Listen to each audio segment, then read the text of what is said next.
What is up, you gorgeous, fabulous creatures, and welcome to another brand new episode of the all-new Losing It podcast. You're here with Kylie Pax, Australia's emotional eating coach, and this week I am thrilled and delighted with the topic that we're going to be covering because it has come from one of my listeners,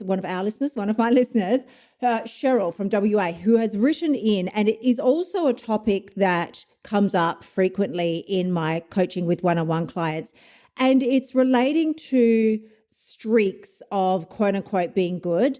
So what Cheryl was saying in her message is, Kylie, I feel like I get my shit together for sometimes extended periods of time, sometimes months at a time. And I've got my eating on track and I'm moving and I'm working out and doing whatever it is. And I'm not even tempted by sweets or salty foods or whatever your form of kryptonite is, she said. And then for no particular reason, I just feel like I lose my vibe and I fall off track was the words that she used. And that's the words that so many of us would use. Kylie, I've fallen off the wagon, or I've fallen off track. How do I get back on track?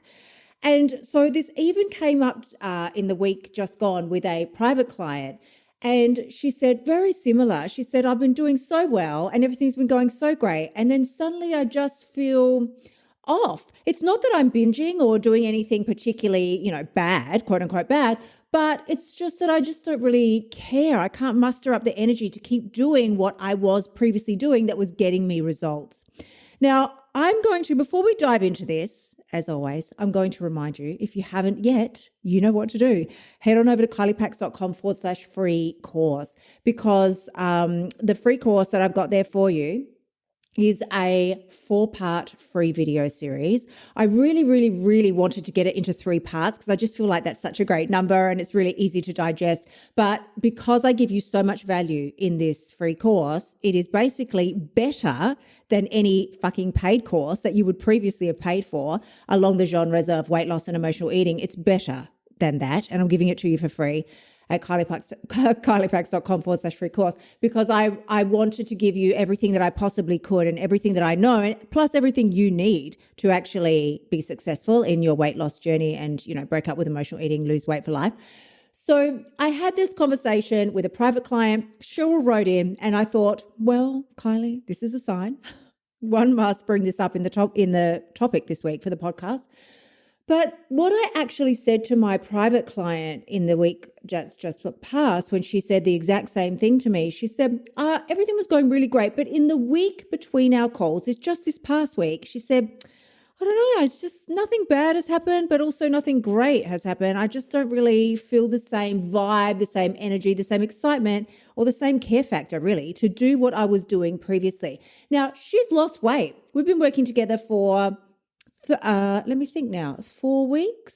I think approximately 4 weeks. She's lost weight. She wanted to work with me for her wedding and beyond. Obviously, she wanted this to be the last time that she was ever going to have to deal with this shit. But her short-term goal was the wedding. So she's got this wedding coming up. She's lost about 6 kilos now, I think, in the time that we've been together. And she said, this feels so different. Like, this is so unbelievably different. I'm not restricting myself. I'm not depriving myself. This is really, really fucking easy if I'm going to be real about it. So why do I just feel like my enthusiasm is waning? Now, there's so many things I could say about this, but one of the things that I will say is that and this is normal for any new program that you start, at the beginning of anything, we are very enthusiastic. We're motivated, people. Come on. I will just interject here and say after the screaming session that we had last week in last week's podcast, I'm super calm this week and super chill. So please don't be afraid. I'm not going to come down heavy on anybody this week. Last week, if you skipped it or you missed it or you've just discovered me now and you didn't see or listen to last week's podcast, you need to scooch on down to the previous episode because it's brutal. If you need a bit of a booty kicking, it is a kick up the butt. It's the kick up the butt you need to get you going and just give you a bit of a reality check that you don't have all the rest of your life to deal with this and you're fucking wasting time, quite frankly. But anyway, let me not get started. That was all in last week's podcast. But this week, so I'm going to remain much calmer, but I will explain that motivation, much like any other emotion in life, is temporary. You are not going to feel motivated to do the shit every day. That is not a thing. I wish it was a thing. If that was a fucking thing, if I could find a way to make it a thing, I would bottle that shit and sell it to Oprah and then she can deal with all the logistics. I don't want to deal with the logistics. I would sell that shit to Oprah and she can make her millions off of it, but I'll take my little side cut. It's not possible to stay motivated all the time. Do you know the people that are motivated all the time? The people that are fucking high. They're the people that are fucking motivated all the time. For the normal people who are not doing illicit substances, we're not going to feel motivated all the time, nor would you want to. It would be an extreme way to live. Life has its ebbs and flows, its ups and downs, and it's designed that way so that you can get excited, take action towards something, and then calm yourself down, take a minute to recoup and relax and get your energy back for the next round of whatever it is that you're going for. But what I mean is, of course, it's very fucking natural for you to be excited and motivated at the start of anything. The skill that comes with success, really. Success is not just you plugging away at something for an extended period of time.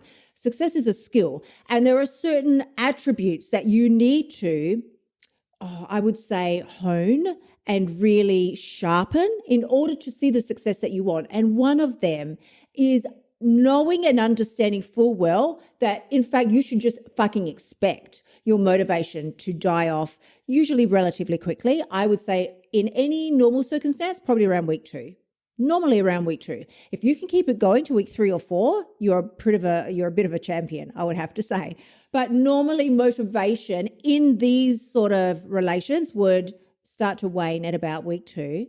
And if you haven't honed any other skills to keep you going, then you will drop off of the program or the commitment or whatever it is that you said you were going to do and you started doing with such enthusiasm. You will just stop. You'll do a fadeaway. You'll fucking ghost the program. You'll ghost the program. You'll ghost the coach. You'll ghost whoever you paid good money to because you just don't feel the vibe anymore. And so you think something's wrong with you.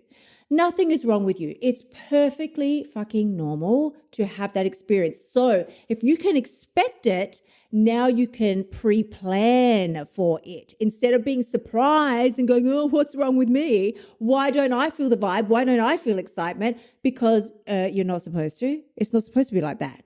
So there are a few different factors. And one of them, if you want to just take the emotion out of it, one of the best ways that you can circumvent the lack of motivation is to just decide that you are in and committed no matter what. Compliance has to be your number one sort of lead weight that's going to hold you down and hold you in place. I don't mean hold you down like hold you back. I mean ground you to actually the goals that you're trying to achieve, to remind you of what it is that this is all about, because it has to be about so much more than weight loss. It's fucking like, just let me take a breath because I could go off on a tangent here. I'm going to take a sip of tea. Honey, if you fucking think that your desire, oh no, we could have another smackdown coming on here. If you think your desire to lose 10, 20, 30, 40, 50 kilos or more is enough to see you through, you are tripping. You are tripping and fooling your damn self. Your desire to lose weight is not enough to carry you through. Not at all. Even the doctor telling you your life is now reliant on you losing weight, still not enough to carry you through. Because you are, I know you're thinking, what the fuck, Kylie? Why? What am I going to do then? Because you're hardwired for comfort and pleasure. You are not hardwired to do hard things. We are hardwired to sit on the couch in our cozy little pajamas and eat Cheetos and watch Netflix. Of course we are. That's what has ensured the survival of the human race. If we were all wired like extreme sport athletes, we probably would have died off about 1,000 years ago. So thankfully we're not, but also, it works against you when you have a goal that you really, really do want to commit to. So on a non-emotional level, compliance has to be your number one driving force, that you will remove emotion from the equation and you will be compliant and committed to this goal, to said goal, regardless of how you feel about it. Your feelings literally don't get to vote. Now, if you can do that, that's all good and fine. And there are many days where I can do that and I can pull it off. What I will explain about that is also a much more masculine energy. If you cannot switch between the feminine and masculine energy easily, you will find it really hard to be able to say, that's it, I'm just staying compliant and I don't really care. Because that's a very masculine vibe. To remove emotion completely, you think about it. That's just something that men do. Remove emotion completely and then just do the task at hand with giving it no further thought or consideration than that. They're just committed.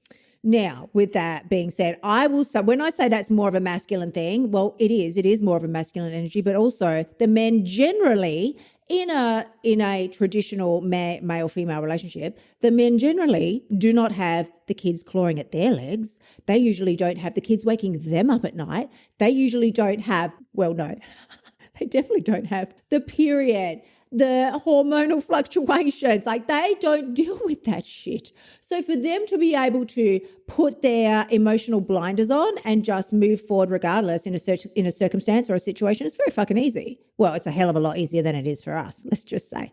The women are more susceptible, and I don't know my stats, so I need to be very careful here with what I'm saying. But in my experience, depression and anxiety has a greater show-up rate in females. I have been taking antidepressants for years now. I don't know, maybe 5 years, maybe just over 5-6 years, because as a result of my marriage breakdown many years ago. It's not that listen, I do digress here. It's not that the marriage breakdown tipped me over the edge. It wasn't that at all. It was the sudden stress and realization that I could be homeless. That's what tipped me over the edge. The stress of now being suddenly responsible for supporting myself entirely, myself, my house, my dog, like everything. It was all very real and scary and sudden and fast. So and I will say I didn't seek out any assistance really at all. I was going to say any professional assistance, but I didn't seek out any assistance at all. I just shoved all that shit right down with chocolate cake. And I kept powering forward, and that did end badly for me emotionally. I just started falling into a bit of a heap over a period of time, like much later. It didn't happen immediately after the marriage breakdown. It happened a good maybe year later. There was quite a time lag there. But anyway, let's circle back, people. Let's circle back. If you are able to, and this is not a constant, so there are many days when I do this, but I can't do this every day, again, due to the emotional beings that we are. If there are days when you're able to, take more of a masculine energy on board and just be like, I literally don't give a shit now today what my thoughts, feelings, or emotions are saying. I'm doing the damn thing. I will be compliant because I am committed. Then that is a fabulous way just to keep going with your routine and what it is that you want on the days that you're not feeling motivated or enthusiastic or even mildly interested in doing what you know you need to do. And when I say what you know you need to do, again, I really am just going to say it one more time, this podcast, kyliepax.com/free course. I give you the 5 eating codes that I created as a result of my 20 kilo weight loss. So I didn't fucking know them at the time. I wish I knew them, but they came out of my experience. There is just 5 simple steps that you follow in order to break up with emotional eating, create a body and a life that's more delicious than a hot fudge sundae, because you get to do it on your own terms. So on the days that you are not able to step into that kind of take no prisoners energy, and for me, as you can even hear from my tone, today is one of those days where I've been probably for the last week just feeling not down, not depressed, not sad even. I think just as a result of being at the end of our winter season here in Australia, it's just still dark, reasonably cold, not a lot of sunshine. It's fucking depressing, let's be real. And for whatever reason, my beautiful mama has been on my mind more often than usual recently. So I only lost her just over a year ago.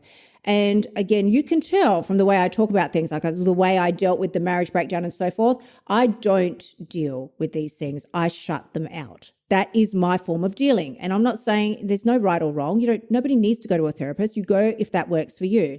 But I just pretend shit isn't happening. and I keep moving forward. So I shut it down, and then eventually those things do start to come back up. So she's been on my mind a lot. It does, and that does make me sad and pull me down a little bit, but my energy in general is fine. I just right now am in no way in a position or a place mentally or emotionally where I even feel remotely like I can take on that kind of take no prisoners energy. I'm doing this. I don't care. Like, rah, rah, rah. That's just not where my head or body is at. I'm just tired, right? And you can relate to this. There are many days when there's nothing in particular that's wrong. You're just fucking tired. Like, I'm tired. Maybe you're lacking a good night's sleep. Maybe there's a nutritional element. It could be anything. Maybe you're on your period. It could be any sort of combination of things. And then you mix that with just one or two other aspects of life, and you have quite often a recipe for binge eating. It doesn't take a lot. Now, I am no longer in the binge eating cycle. It took me many years, and I'm not there any longer. However, I also am not at a place where my eating is 100% on point all the time. That's not a thing. What is a thing is something called the cycle of change, or the stages of change. It's something that I talk about in my very new and exciting upcoming course, which I will be telling you about very soon, but not today. So stay tuned. There's something called the stages of change. And the first stage of change is where you know that something needs to change, but you're aware of the problem, but you really don't give a shit at this point. You're just not prepared to take action yet.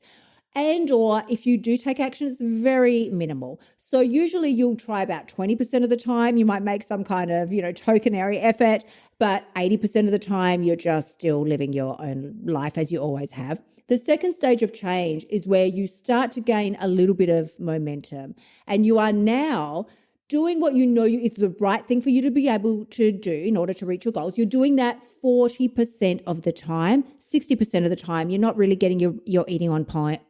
What is wrong with me today with the words? You're not getting your eating on point. You're maybe not doing the workouts. You're just sleeping in, doing all the things. That's still at 60%. But once you reach the other side of that fence, when that flips and it flips to the next stage of change, like stage 3, which is where you are nailing your shit 60% of the time, and only 40% of the time you're kind of falling off track or, still reverting to old habits. That is where things start to really gain momentum.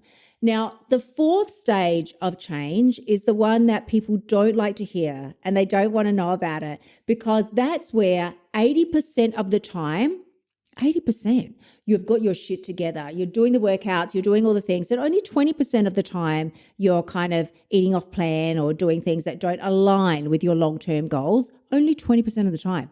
But also, this is what you don't want to hear.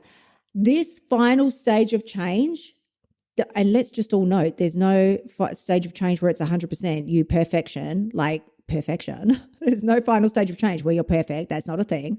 This fourth stage of change where you're nailing your shit 80% of the time is also the stage where you don't get upset and you don't cry. You don't have a fucking meltdown when you slide all the way back down the scale to stage 1, and you start again with a 20% success rate, and 80% of the time you're not nailing it. And you're asking me now, what? What do you mean? Like I go all the way back to where I came from? No, you're ready to level up. Get what I'm saying? You're ready to level up. You're ready to go to your next level. So that's going to look a little different. You keep your standards that you were at before, but you are now also ready for your next stage of growth. And so that is going to start back again at stage 1. So when I talk about this, and if you're not able to, like on days like today, where I'm just not able to step into a masculine energy of like, I don't care, I'm going to do the shit anyway. If you're feeling stuck on those days, like I have been in this past week, just feeling a bit stuck in a rut. I don't want to go to the gym. I don't want to eat the salad. Like I just don't want to do those things. If you're feeling stuck, I can guarantee you, you're stuck in a story. And here's what I mean when I say that. You will always, always, always return to who you believe that you are at your core. When I say that, what I mean is we all want to change. If you're listening to this podcast now, you are the 1% within the 1% that wants to change. That is so fucking obvious. It's like a hammer to the head, right? We know that to be true. Otherwise, you would not be listening to this podcast right now. You'd be doing something frivolous and ridiculous with your time that doesn't elicit any form of self-growth. If you are listening to this right now, then you want change in your life in whatever capacity, in whatever area that you want it in. The things that I teach are so relatable. You can use them in every other area of your life, but we always, relate it back to weight loss and emotional eating. And also, when I say you will always return to who you believe that you are at your core, that means that you can start a new gym program. You can fucking go on Jenny or start WW. You can do all those things. But if you don't really believe at your core that you're a person that takes care of themselves, journals every day, gets up at 5 a.m., goes to the gym, does the things, makes the salad, does the meal prep. If you don't see yourself as that person, that's who I really am, you will always revert back to how you really do see yourself, which could potentially be a couch potato or just a chocolate sloth or whatever it is for you. Your habits, the good habits that you're trying to implement, will die off. This is why when people say, why do I stop doing the things that were getting me all the success? That is exactly why. Because you haven't changed who you believe you are at your core. You can change your actions. Any dickhead can change their actions. A trained monkey can change their actions, what they do, but the monkey's still going to be a monkey, right?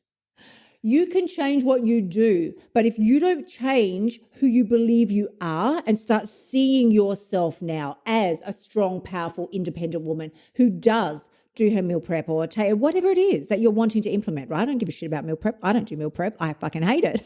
So I don't do it.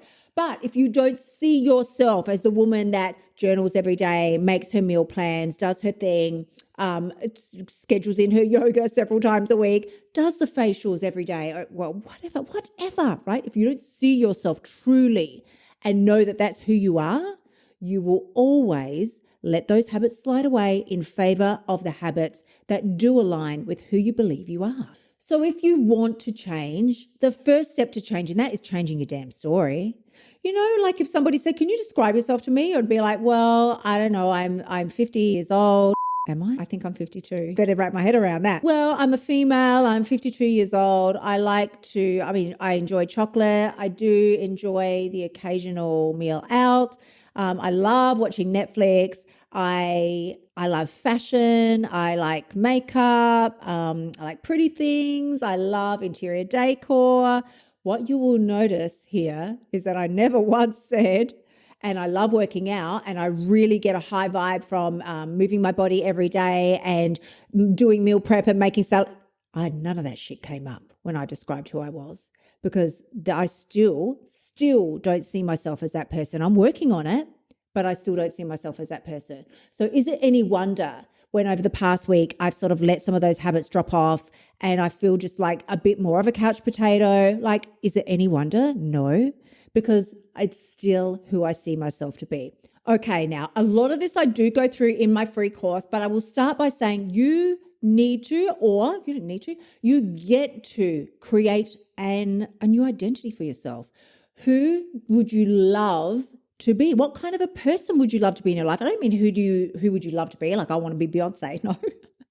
No. This is the example that I always use. You're not going to get up tomorrow and start acting like Beyonce because you don't believe you're Beyonce. But if you believe that you are a person that always hits snooze on the alarm, runs out the door at the last minute, can never find the car keys, then that's the life you'll continue to live. So you need to start thinking about who it is that you would love to be, the qualities that you would love to embody and embrace and allow into your life. You need to write that shit down, okay? And then create a structure around that so that you can implement it into your life. If you want to start the habit of getting up at 5 a.m. and you're currently getting up at 7, then maybe switching it to 6 might be the perfect way to start implementing that. You've got to create some structure.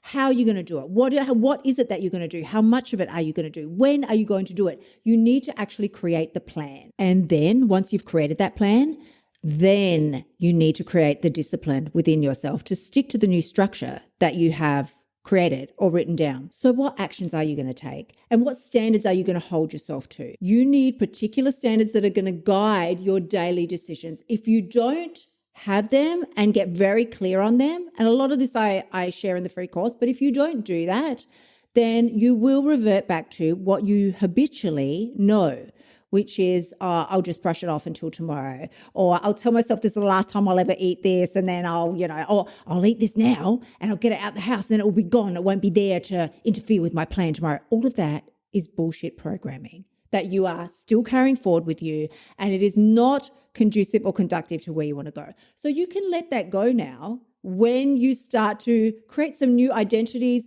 and some new habits, some new personality traits, things that you do want to start to integrate into your life and your daily routine, and then create a structure, a firm structure around that.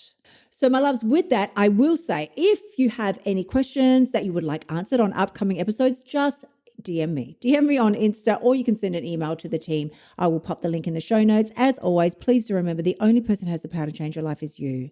When you step up and start taking ownership of the shitty little things, parts of your life and things that you're doing and the excuses that you're making, when you take ownership of that, that truly is when you've got what it takes. And honestly, when you give yourself permission to change your life for the better, you give another woman permission to do the same. I'm sending you tremendous amounts of love. As always, I will see you again next week. And until then, my gorgeous ones, bye for now. Thank you so much for tuning in. Remember to shimmy your butt over to kyliepax.com/free course and sign up for my free weight loss training so you can start losing your weight now. You'll also find helpful notes and resources in my past podcasts that will help you lose your weight without the BS diet drama. I'll see you next week.